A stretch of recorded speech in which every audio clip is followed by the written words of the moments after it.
Well, welcome to the Startup Espresso. I'm Hall T. Martin, the host of the show, where we talk about raising funding for your startup and the time it takes to have an espresso. I hope you enjoy this episode.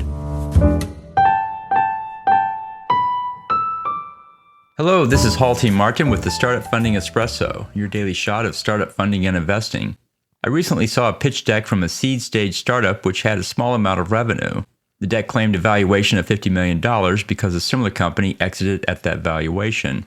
When I talked to him, I asked his valuation, and he claimed $50 million because, quote, that's what my company will be worth. I reminded him that the example company who exited with a $50 million valuation had $15 million in revenue at the time of exit. He said, I'll have that too.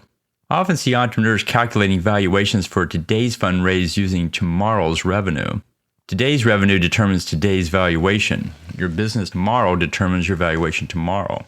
Investors match investments with the current state of the business. As you increase sales, team, product, and IP, your valuation goes up.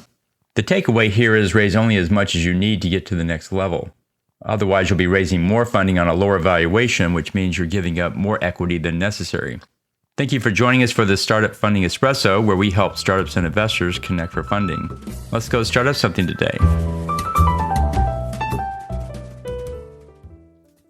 Hall T. Martin is the director of Investor Connect, which is a 501c3 nonprofit dedicated to the education of investors for early stage funding.